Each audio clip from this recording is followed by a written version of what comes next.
ஆண்டவராகிய இயேசு கிறிஸ்துவின் நாமத்தில் காலை வாழ்த்துக்களை தெரிவித்துக் கொள்கிறேன். மீண்டுமாய் 316 சேனல் மூலமாக உங்களை சந்திப்பதில் பெரும் மகிழ்ச்சி அடைகிறேன். இந்த நாளிலும் கூட கர்த்தருடைய கண்களை குறித்து நாம் தியானிக்கலாம். ஆண்டவருடைய சமூகத்திலே அதற்கு முன்பதாக தலைகளை தாழ்த்தி செபிப்போம்.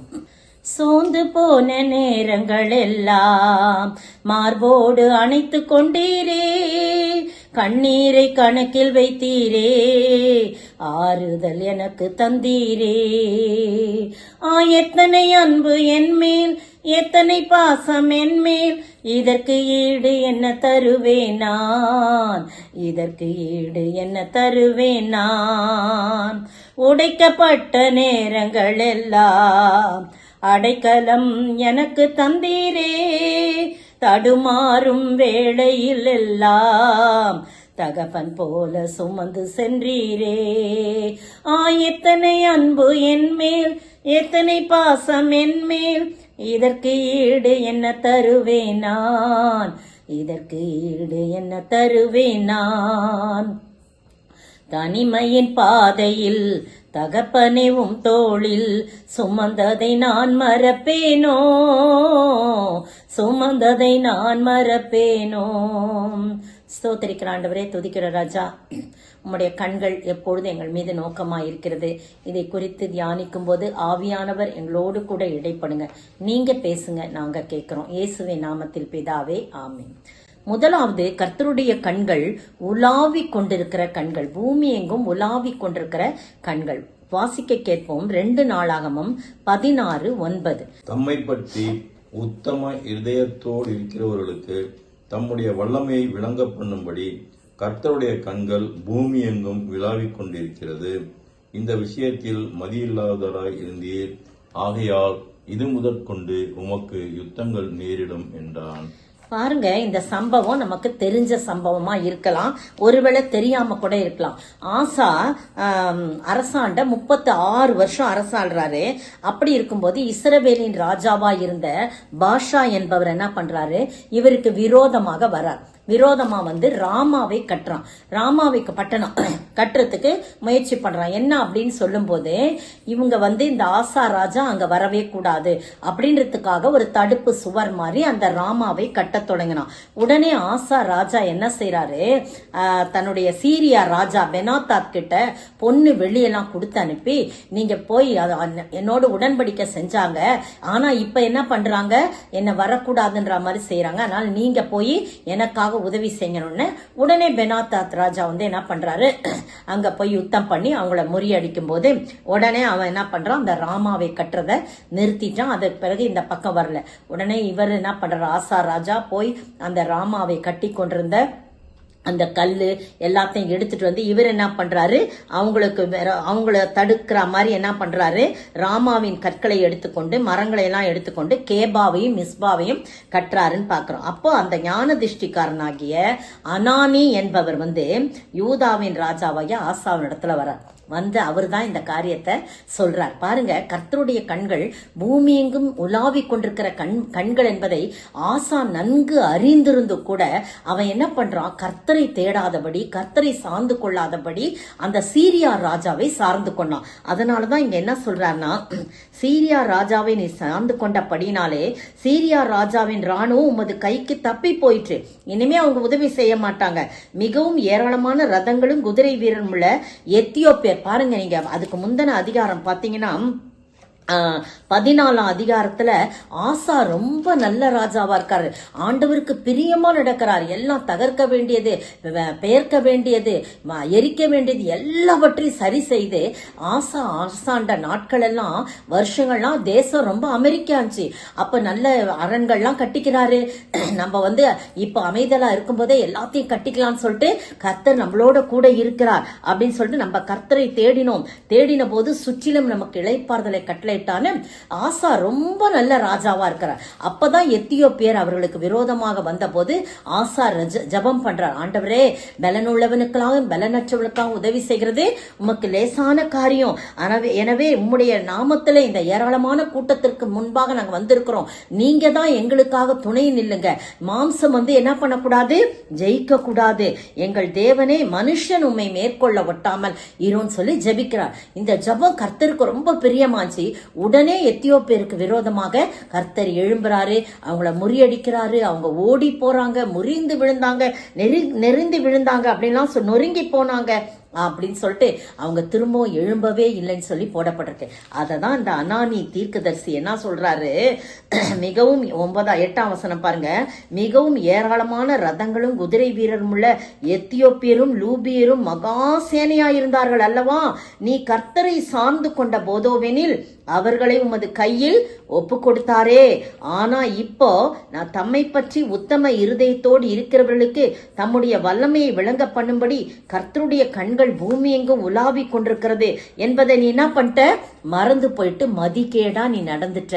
அதனால உனக்கு முன் காலங்கள்ல இனிமே யுத்தம் ஏற்படும் சொல்லிட்டு நிறைய காரியம் ஆசாவுக்கு அதுக்கு பிறகு நடக்குதுன்றத நம்ம பாக்குறோம். இந்த அருமையான வேளையிலே கர்த்தருடைய கண்கள் நம்மை சுற்றி பார்த்து கொண்டே இருக்கிறது. இன்றைக்கு அநேக அக்கிரமங்கள், அநியாயங்கள் அறை வீட்டுக்குள்ளே நடந்தாலும், மனைவிக்கு தெரியாமல் கணவன் செய்தாலும், கணவனுக்கு தெரியாமல் மனைவி செய்தாலும், பெற்றோர்களுக்கு தெரியாமல் பிள்ளைகள் செய்தாலும், ஆனா கர்த்தருடைய கண்கள் பூமி எங்கும் உலாவி கொண்டிருக்கிற கண்கள் என்பதை நாம் மறந்து போக கூடாது. எனவே பிரியமானவர்களே, ஆண்டவருடைய சமூகத்துல நாம் ஆண்டவரை நோக்கி நாம் ஜெபிக்க வேண்டிய ஒரு காரியம் பாருங்க. மிருக ஜீவன்கள் இருந்த கொட்டாரங்களையும் அவர்கள் இடித்து போட்டு திரளான ஆடுகளையும் ஒட்டங்களையும் சாய்த்து கொண்டு எருசலேமுக்கு திரும்பினார்கள். அதுக்கு முந்தின வசனம் அவ்வளவு பயங்கரம் உண்டாயிற்று. எல்லாத்தையும் அவங்க திருப்பி கொண்டு வந்தாங்க. அதையெல்லாம் என்ன பண்ணிட்டாரு, அவர் மறந்து போனார். ஆசா மறந்து போய் என்ன பண்ணிட்டான், அங்க யார தேடுறானா, அவன் ஆண்டவரை தேடாதபடி அவன் என்ன பண்றான், சீரிய ராஜாவை தேடுறான். நீங்களும் நானும் அநேக சந்தர்ப்பத்துல நல்லவங்கள ஆண்டவருக்கு பயந்து இருக்கிறோம். ஆனா சில வேளையில நம்ம ஆண்டவரை மறந்து போய் மனிதர்களையும், வக்கீலையும், தலைவர்களையும், அதிகாரிகளையும், புகழ்பெற்றவர்களையும், பணம் உள்ளவர்களையும், அந்தஸ்து உள்ளவர்களையும் ஏதாவது ஒரு காரியத்துல போய் தேடினோம். அது கர்த்தருடைய பார்வைக்கு ரொம்ப அருவருப்பான காரியம். நீங்களும் நானும் நம்முடைய ஆண்டவருடைய கண்கள் பூமி எங்கும் உலாவி கொண்டிருக்கிற கண்கள் என்பதை மறந்து போகாமல், ஆண்டவரே நீர் பார்த்து கொண்டிருக்கிறீரப்பா, எங்களை பார்த்து கொண்டிருக்கிற என்னுடைய காரியத்தை நீர் வாய்க்க செய்யும் அப்படின்னு சொல்லி நம்ம ஜெபிக்கும் போது கர்த்தர் நம்மை நிச்சயமாய் நம்மை ஆசீர்வதிக்க வல்லவராயிருக்கிறார். ஒரு பாடலை கூட நாம் பாடலாம். எந்த ஒரு மனுஷரை நம்பாதபடி ஆண்டவரை நம்பும் போது கர்த்தர் எவ்வளவு பெரிய காற்றடித்தாலும் புயலடித்தாலும் ஆண்டவர் நம்மோடு கூட இருக்கிறார்.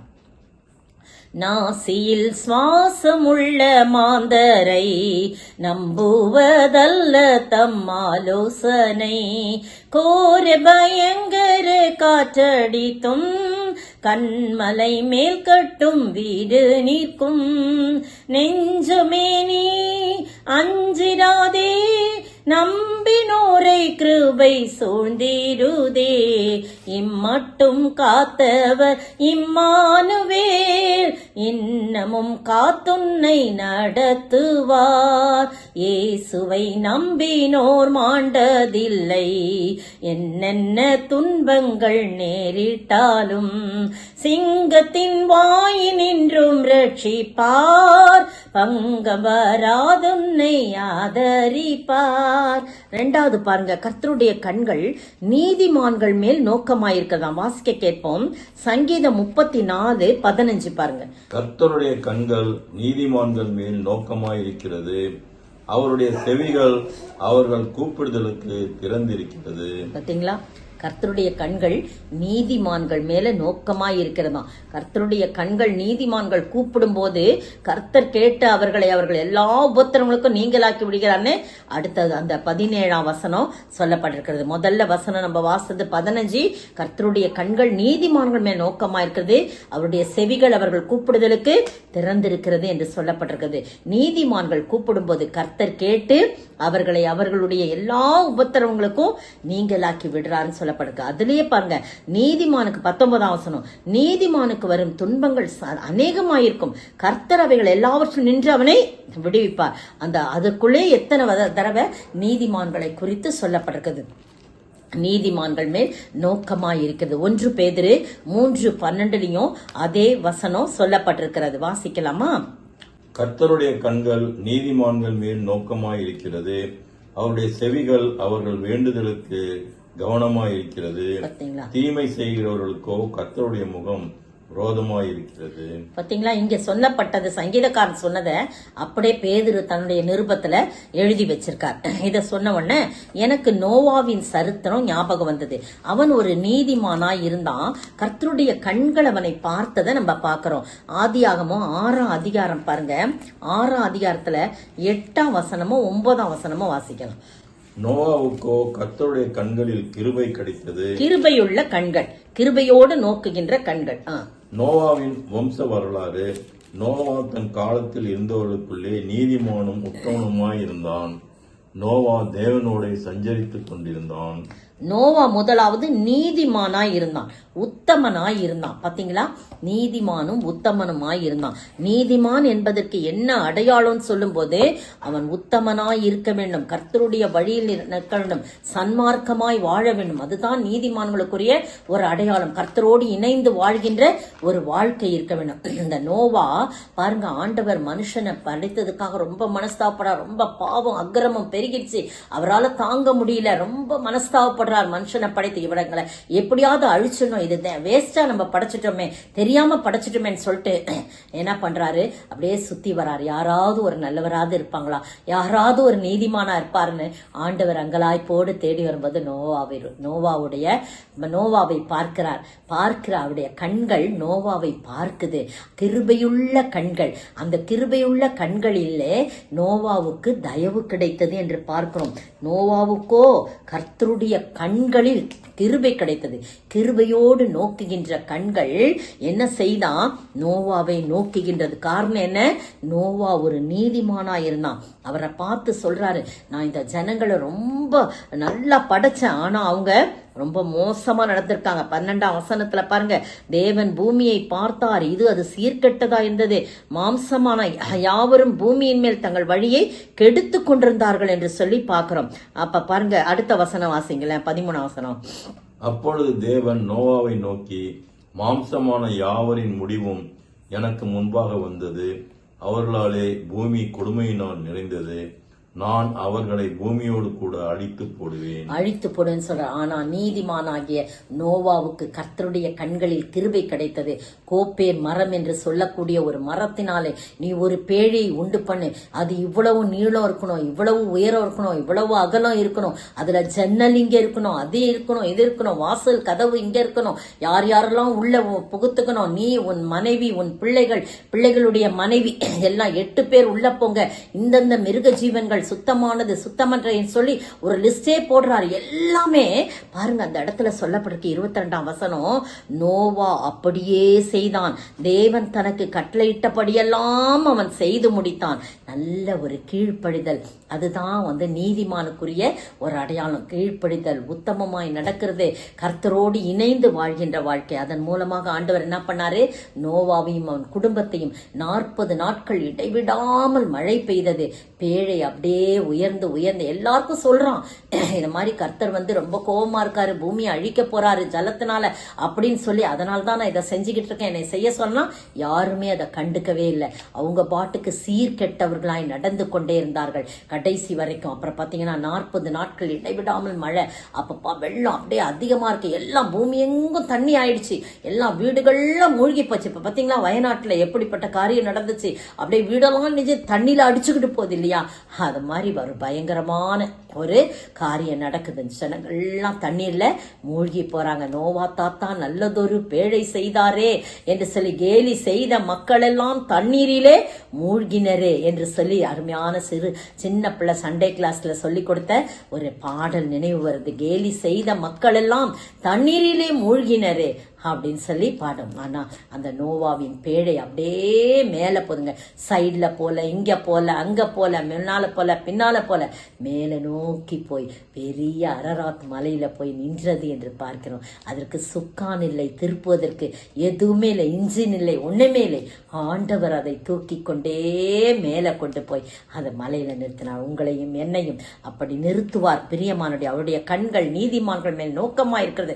அவருக்கு முன்பாக நாம் உத்தமமாய் கர்த்தருக்கு கீழ்ப்படிந்து அவரோடு இணைந்து வாழும்போது நம்மையும் கூட ஒரு உயர்ந்த ஸ்தானத்துல அவர் நோக்குவது மட்டுமல்ல, அவர் நம்மை உயர்த்துகிறவராய் இருக்கிறார். உயர்த்தி உயர்த்தி உயர்த்தி வைக்கிறார். யாரும் நமக்கு எதிராக வர முடியாது.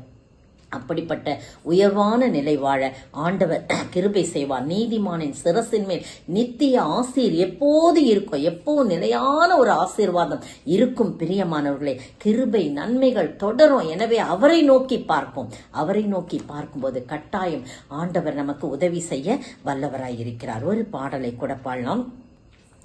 நீதிமானின் சீரசின் மேல் நித்திய ஆசீர் வந்திறங்குமே, கிருபை நன்மைகள் தொடருமே, கேட்பது கிடைக்குமே.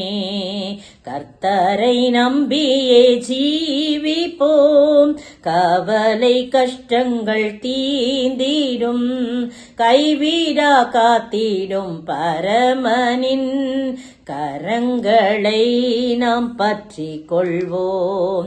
கைவிடா காத்திடும் பரமனின் கரங்களை நாம் பற்றி கொள்வோம். அடுத்தது, கர்த்தருடைய கண்கள் தேசத்தின் மேல் விசாரிக்கும் கண்கள். வாசிக்க கேட்போம். உபாகமம் 11:12. அது உன் தேவனாகிய கர்த்தர் விசாரிக்கிற தேசம், வருஷத்தின் துவக்கம் முதல் வருஷத்தின் முடிவு மட்டும் எப்பொழுதும் உன் தேவனாகிய கர்த்தரின் கண்கள் அதன் மேல் வைக்கப்பட்டிருக்கும். பாத்தீங்களா? எதன் மேல? தேசத்தின் மேல். யாருங்க தேசம்? நம்ம தான் தேசம். நம்மீது வருஷத்தின் துவக்கம் முதல் வருஷம் முடிவு வரைக்கும் என்ன செய்யுமா? கர்த்தருடைய கண்கள் அந்த தேசத்தின் மேல் நம்மேல் வைக்கப்பட்டிருக்கும். வச்சிடுறாருங்க. கண்ணை நம்மேல் வைக்கிற ஆண்டவராயிருக்க எத்தனை நல்ல விசாரிப்பதற்காக விசாரித்து அந்த விசாரிக்கிற ஆண்டவராய் இருக்கிறார். அப்படிதான் போடப்பட்டிருக்கு இல்லையா? என்ன போடப்பட்டிருக்கு? வருஷத்தின் துவக்கம் உன் தேவனாய் கர்த்தர் விசாரிக்கிற தேசம். நம்மை விசாரிக்கிறதுக்கு யாருமே இல்லைன்னு நினைக்கிறீங்களா? என்னுடைய கஷ்டங்கள், என்னுடைய வேதனைகள், என மன குமரல்கள் யாருமே விசாரிக்கிறேன்னு நினைக்கிறீங்களா? ஆண்டவர் உங்களை விசாரிக்கும்படியாக இந்த காலை வேளையிலே கடந்து வந்திருக்கிறார் பிரியமானவர்களே. எனவே நாம் ஆண்டவரை நோக்கி பார்ப்போம். பாருங்க, யாத்திராகமம் 3ஆம் அதிகாரம் 4ஆம் வசனம் வாசிங்க. யாத்ரா 3:4. அவன் பார்க்கும்படி கிட்ட வருகிறதை கர்த்தர் கண்டார். முட்செடியின் நடுவிலே தேவன் அவனை நோக்கி மோசே மோசே என்று கூப்பிட்டார். பாருங்க, அவன் இதோ அடியேன் என்றான். பாருங்க, மோசேயை முதலாவது பார்க்கிறார். என்ன பார்க்கிறார்னு சொல்லும்போது மோசேக்கு தன்னை தரிசனம் கொடுக்கிறார். என்ன அப்படின்னு சொல்லும்போது 2ஆம் அதிகாரத்தை நீங்க வாசித்து பாருங்க. ஒரு மோசே பிறக்கிறாரு. ஆண் மக்கள் யார் பிறந்தாலும் அவங்களெல்லாம் கொன்னு போட சொல்லி எபிரேய மருத்துவச்சுகளுக்கு கட்டளை இடுறாரு. ஆனா அவங்களும் என்ன பண்றாங்க? ஆண் பிள்ளைகளை தப்ப விடுறாங்க. அப்ப கூப்பிட்டு கேட்கறாங்க, என்ன ஆண் பிள்ளைகளை நீங்க எப்படி தப்ப விடுறீங்க அப்படின்னு கேட்டோன்னே, இல்ல எபிரேயர் பெண்கள் ரொம்ப பலசாலிகள், எகிப்திய பெண்களை போல இல்ல, அவங்க நாங்க போறதுக்குள்ளேயே அவங்க பெற்றெடுக்கிறாங்க, பெற்ற பிறகு நாங்க எப்படி கொல்ல முடியும் அப்படின்னு பொய் சொல்றாங்க. ஆனா அவங்க தப்ப விடுறாங்க. ஏன்னா அவங்க கர்த்தருக்கு பயந்து இருந்தாங்க. எபிரேய மருத்துவ எத்தனையோ பெண்கள் இருந்தாங்க பாருங்க, எல்லார் பேரும் குறிப்பிடப்படவில்லை. அவங்க கர்த்தருக்கு பயந்து இவ்வளோ பெரிய நல்ல காரியத்தை தங்களுடைய உயிரை பணயம் வைத்து செய்ததுனால அவங்க பெயர் வேதத்துல சிப்பிராள் பூவாள் என்று குறிப்பிடப்பட்டிருக்கிறது. பிரியமானவர்களே, நீங்களும் நானும் கர்த்தருக்கு பயந்து இருக்கும்போது நம்முடைய பெயர்கள் ஜீவ புஸ்தகத்தில் எழுதப்படும். பாருங்க, அவர் விசாரிக்கும் கண்களாய் இருக்கிறார். நம்ம விசாரிக்கும் தேசம் நம்மை விசாரிக்கிறார். அப்ப பாத்தீங்கன்னா மோசேயும் பிறக்கிறார். அப்பதான் ராஜாவுக்கு ரொம்ப இந்த ஜனங்களை எல்லாம் நல்லா ஆண் பிள்ளைகள்லாம் பிறந்துடுறாங்கன்னு சொல்லிட்டு 2 வயசுக்கு உட்பட்ட எல்லா பிள்ளைகளையும் கொன்னு போடுங்கன்னு சொல்றாங்க. அது மாதிரி நடக்குது. மோசே அந்த நாள்ல தான் பிறக்கிறாரு. அப்ப அவங்க அம்மா என்ன செய்யறாரு? ஒளித்து ஒளித்து மறைச்சு மறைச்சு வச்சு வளர்க்குறாங்க. ஆனா அதுக்கு பிறகு 6 மாசம் ஆகும்போது என்ன செய்ய முடியல. அதுக்கு பிறகு குழந்தைய ஒழிச்சு 3 மாதம் 3 மாதத்துக்கு பிறகு குழந்தைய ஒழித்து வைக்க முடியல. அது சத்தம் போடும், கொஞ்சம் அழுகும், ரொம்ப சத்தமாலாம் இருக்கும் இல்லையா. ஒழித்து வைக்க முடியாம ஒரு நாணற் பெட்டியில அந்த குழந்தைய கிடத்தி சுத்திலும் கீழ் பூசி என்ன செய்யறதுன்னு தெரியாம அந்த நைல் நதி கரையில கொண்டு போய் விட்டுட்டாங்க. அந்த குழந்தைய பார்க்கும்படியாக அவருடைய தமக்கை மீரியாம் ஓரமா நின்று கண்ணோக்கி பார்த்து கொண்டிருக்கான். அந்த நைல் நதியில குளிக்க வரும்போது பார்வோன் குமாரத்தி குளிக்க வரா. அங்க ஒரு அழகான பெட்டி இருக்க என்னான்னு பார்க்கும்போது அதுல ஒரு அழகான குழந்தை. அந்த இடத்துல பாத்தீங்கன்னா அதை திறந்த போது பிள்ளையை கண்டாள். பிள்ளை அழுதது. அவள் அதன் மேல் இரக்கமுற்று இது எபிரேய பிள்ளைகளில் ஒன்று என்று சொல்லி அரண்மனையில போய் வளர்க்கிறா. பாருங்க, இந்த அருமையான வேளையில எவ்வளவு நல்ல ஆண்டவர் தேவன் மோசையை இந்த இஸ்ரவேல் ஜனங்களின் அடிமைத்தனத்திலிருந்து மீட்கும் ஒரு தலைவனாக அவர் தெரிந்து கொண்டபடினால அவரை உயிரோடே காத்தார். பிரியமானவர்களே, அவன் வீட்டுல வளர்ந்திருந்தா கூட அப்படி வளர்ந்திருக்க முடியாது. அரண்மனையில எல்லா விதமான வசதி வாய்ப்புகளோடு அவர் வளர. அதுக்கு பிறகு வெளியில வரதெல்லாம் நமக்கு தெரியும். அப்புறம்தான் இந்த முட்செடியில மோசேயை காண்றாரு. காண்போது அவன் என்ன பண்றான் 3 வசனத்துல, அப்பொழுது மோசே இந்த முட்செடி வெந்து போகாது இருக்கிறது என்ன என்று நான் கிட்ட போய் இந்த அற்புத காட்சியை பார்ப்பேன்றாரு. அவன் கிட்ட ஆண்டவரை பார்க்கணும்னு போகும்போது, அந்த அதிசயத்தை பார்க்கணும்னு போகும்போது கர்த்தர் கண்டார். கிட்ட வரும்போது கர்த்தர் கண்டார். முட்செடியின் நடுவிலிருந்து தேவன் அவனை நோக்கி மோசே மோசே என்று கூப்பிட்டார். அவன் இதோ அடி என்றார். 7ஆம் வசனம் வாசிக்கலாம். அப்பொழுது கர்த்தர், எகிப்தில் இருக்கிற என் ஜனத்தின் உபத்திரவத்தை நான் பார்க்கவே பார்த்து ஆலோட்டுகளின் நிமித்தம் அவர்கள் இடுகிற கூக்குரலை கேட்டேன், அவர்கள் படுகிற வேதனைகளையும் அறிந்திருக்கிறேன். பாருங்க, முதல்ல அவங்களுடைய உபத்திரவத்தை பார்க்கிறார், காண்கிறார். அதுக்கு பிறகு அவங்க இடுற கூக்குரல கேட்கிறார், அவங்களை விடுவிக்கும்படி ஆகிறார். ஆண்டவர் நம்மை பார்த்து கடந்து போகிறவர் அல்ல. நம்முடைய பிரச்சனையை பார்த்து விட்டு நம்ம ஜனங்கள்லாம் என்ன பண்ணுவாங்க, ஐயோ பாவம் இவ்வளோ பெரிய பிரச்சனையில மாட்டிருக்காங்களே, இவ்வளோ பெரிய பிரச்சனையா இருக்கே அப்படின்னு பார்த்துட்டு கடந்து போவாங்க. அந்த பிரச்சனையில நம்ம மீட்க வருவாங்களா? வரமாட்டாங்க. வந்தா நமக்கு பிரச்சனை ஆயிரும், வந்தா நமக்கு தொல்லையாயிடும். ஐயோ நம்ம இந்த பக்கமே போகக்கூடாது அப்படின்னு சொல்லிட்டு விலகி போவாங்க. அதான் மனுஷர். ஆனா என்ன ஆண்டவர் அப்படி கிடையாது. பார்க்கவே பார்த்து அவர்கள் ஆளோட்டையின் நிமித்தம் அவர்கள் படுகிற வேதனையை, அவர்கள் கூக்குரலை கேட்டு அவர்களை விடுவிக்கவே இறங்கினார். வானத்தில் இருந்து இறங்கின ஒரு ஆண்டவர். பிரியமானவர்களே, எனவே நம்முடைய தேசத்தை விசாரிக்கும்படியாக அவருடைய கண்கள் இருக்கிறது என்று சொல்லி பார்க்கிறோம். விசாரிச்சாரா? விசாரித்து மோசே எவ்வளவோ தடைகள் சொன்னாலும் மோசேயை தலைவனாக நியமித்து எவ்வளவு காரியங்களை அழகாய் ஒழுங்கும் கிரமமாய் நடத்தி அந்த அத்தனை 6 லட்சம் புருஷர்கள் மட்டும் 6 லட்சம் பேர், அதற்கு பிறகு மனைவி பிள்ளைகள் எல்லாம் கிட்டத்தட்ட 30 லட்சத்துக்கு மேல இருக்கும்னு சொல்றாங்க. அவ்வளவு பெரிய அழகாய் வழி நடத்தி விசாரித்து விசாரித்து என் ஜனங்கள் கால்கள் தேய்ந்து போகாதபடி, வீங்கி போகாதபடி, செருப்பு தேய்ந்து போகாதபடி, வஸ்திரம் பழசாய் போகாதபடி அந்த வனாந்தர வழியாய் நடத்துறாங்க. பாருங்க, யுத்தங்களை கண்டால் சோர்ந்து போவார்கள் சொல்லி குறுக்கு வழி இருந்துச்சு, குறுக்கு வழி இருந்துச்சு, அதுல வரலாம சுற்றி வர பண்ணினார். எவ்வளவோ செங்கடல் இருந்தது முன்னால, பார்வோன் சேனை துரத்தது, அழகாய் வழியை உண்டாக்கினார். ஏலிம் தண்ணி கசப்பாய் இருந்த தண்ணியை மதுரமாய் மாற்றினார். ஏலிமின் அந்த நீரூற்றுகளை வழி நடத்தினார். கற்பாறையை அடித்து கற்பார்ந்த நீரூற்றுகளை புறப்பட பண்ணினார். அப்படியே ஆறா ஓடுது. அவ்வளவு பேரும் தண்ணி குடிக்கணும் இல்ல, அப்படியே பாய்ந்து வர தண்ணீர் ஆறா ஓடுது. எல்லாரும் குடிக்கிறாங்க, தாகம் தீர்க்கிறார். ஆனால் அந்த ஜனங்கள் சில வேளையிலே, அநேக வேளையிலே முறுமுறுத்தார்கள். ஆனால் ஆண்டவர் தேசத்தை விசாரிக்கிற தேவன், ஒவ்வொரு தனிப்பட்ட மனிதனையும் விசாரிக்கிற ஆண்டவர். ஆண்டவருடைய கண்கள் பார்த்து கொண்டிருக்கிற கண்கள். எனவே நாம் ஆண்டவரை நோக்கி பார்ப்போமா? ஆண்டவர் மோசேயை தெரிந்து கொண்டார். உங்களையும் என்னையும் தெரிந்து கொள்ள வேண்டும் என்றால் அவருக்கு கீழ்ப்படிந்து அவர் கூப்பிடும் போது அவர் செவிசாய்க்கணும். செவிசாய்த்து உடனே நாம் அவருக்கு அப்படி ஃபுல்லா அர்ப்பணிக்கும் போது அவர் நம்மை விசாரிக்கிற ஆண்டவராய் இருக்கிறார். அவரை நோக்கி மட்டும் கூப்பிடணும். அந்த ஜனங்கள் அவரை நோக்கி கூப்பிட்டார்கள், உபத்திரவத்தை சொல்லி சொல்லி கூப்பிட்டார்கள், முறையிட்டார்கள் என்று வேதம் சொல்கிறது.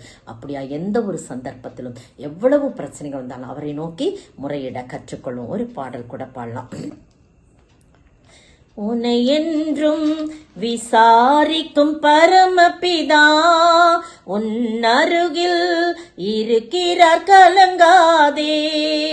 உன் உன்னையும் நேசிக்கும் தகப்பனவர் உம் குறையெல்லாம் நீக்கிடுவார். கவலைப்படாதே மகனே, கவலைப்படாதே, கவலைப்படாதே மகளே, கவலைப்படாதே. அவருடைய கண்கள் கருவை கண்ட கண்கள். சங்கீதம் 139:16 வாசிக்கலாம். கடைசி பகுதி.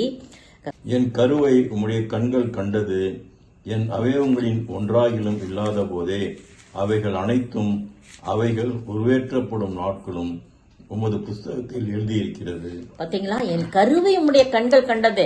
தாவீது ரொம்ப அனுபவத்துல அதை சொல்லிக்கிட்டே இருக்கிறத நம்ம பாக்குறோம். பாருங்க, தாவீது சொல்றாரு, சங்கீதம் 71:6 கூட அந்த ஒரு காரியம் இருக்குது. ஏன்னா அவர் அனுபவத்துல சொல்றார், அனுபவிச்சு சொல்றார். என் கருவை உம்முடைய கண்கள் கண்டது, என்னுடைய அவயவங்களில் ஒன்றாகிலும் இல்லாத போதே அது உருவேற்படும் நாட்கள் எப்படி உருவாக வேண்டும் என்பதை நீங்க என்ன பண்ணிருக்கீங்க, உம்முடைய புஸ்தகத்துல எழுதி வச்சிருக்கீங்க ஆண்டவரே அப்படின்னு சொல்றத பாக்குறோம். 71:6 வாசிக்கலாம்.